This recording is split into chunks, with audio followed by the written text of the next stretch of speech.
Hey everyone, and welcome to the garage. If you're a subscriber, well, welcome back.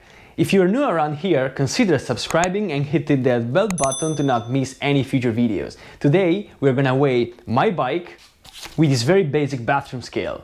Stick around.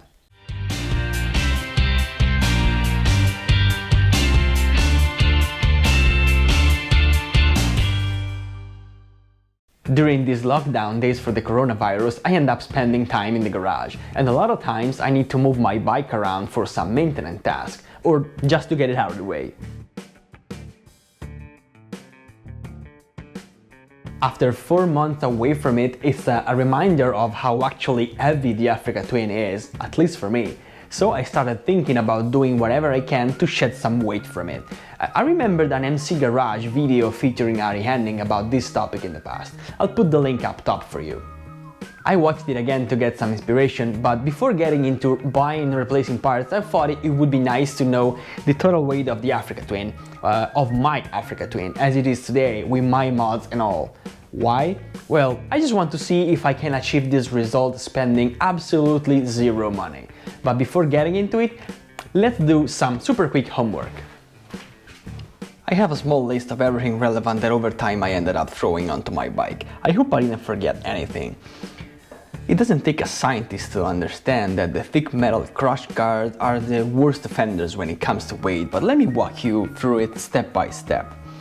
I have all the GV or Givy stuff up top because it's mostly thick metal. Of course, I'm talking about the lower and upper crash bars that weigh 5 kilos each, and the tracker outback panniers rack on the rear of the bike is another 5 kilos, so we are already at 15 kilos extra on top of the bike.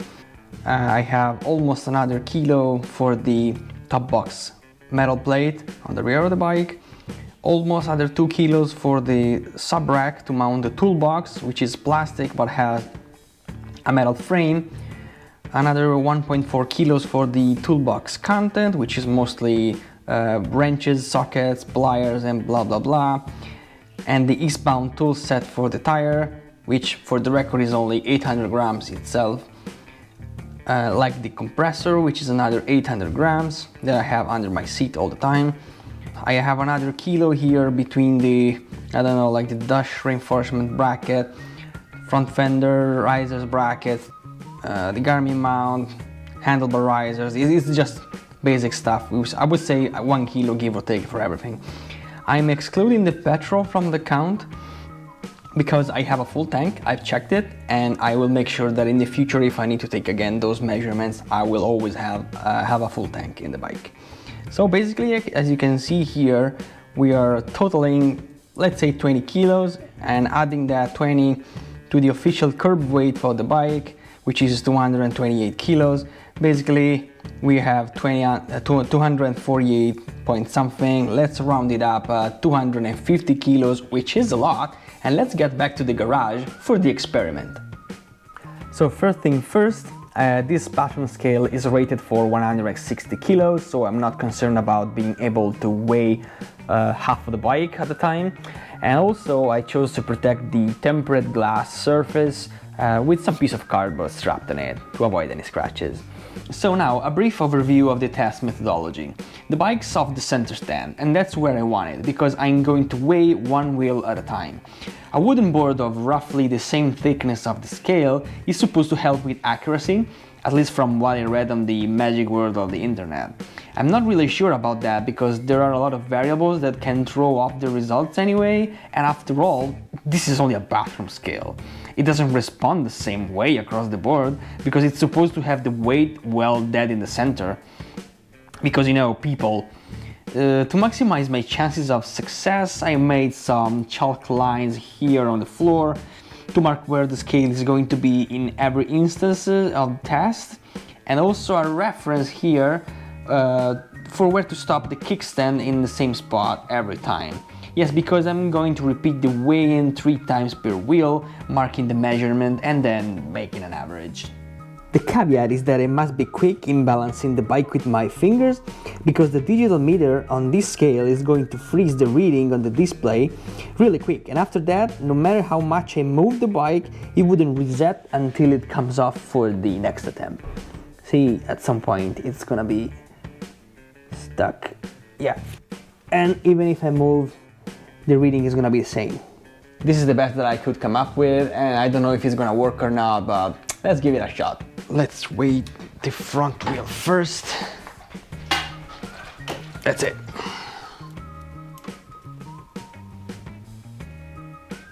I'm reading 131.3 and down. Let's just wait for a few seconds for the scale to reset. Come on, okay. Second attempt.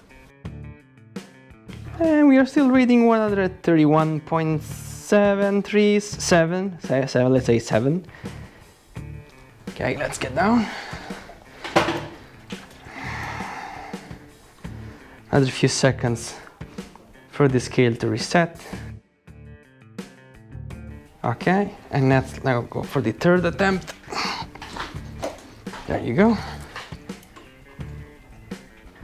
It's really different now. 131.7. That's pretty consistent, I'd say. Okay. So now I'm gonna swap the scale and the wooden board and repeat the same operations for the rear wheel. I have a marking over here also for the rear scale that I pre-arranged.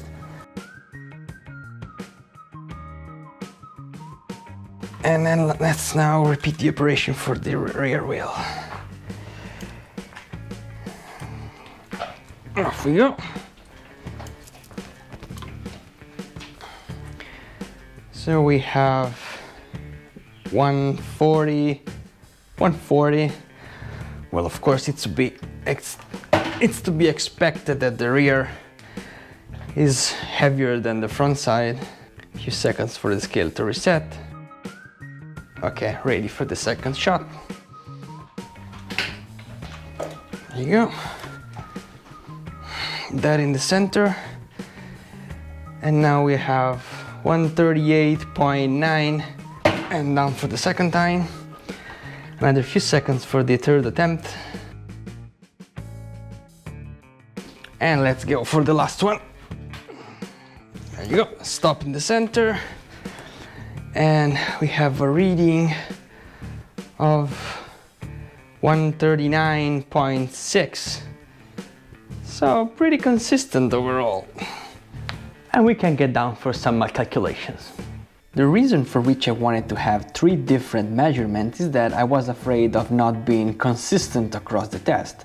This is why I wanted to make an average of these numbers before summing them up together. But the numbers are proving me wrong. Apparently, this system is more consistent than I was anticipating. What I was not anticipating is that I would be off of basically, give or take, 20 kilo, because these numbers summing up to them together are giving me roughly 270 kilos. So what's going on here? This experiment didn't exactly go as planned, so I'm definitely looking forward and repeating that in the future once I have figured out what is wrong with it.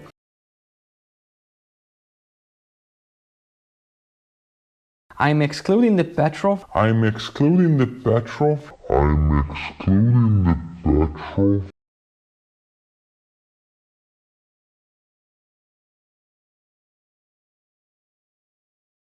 For today's video, this is it. Thank you for watching. See you next time.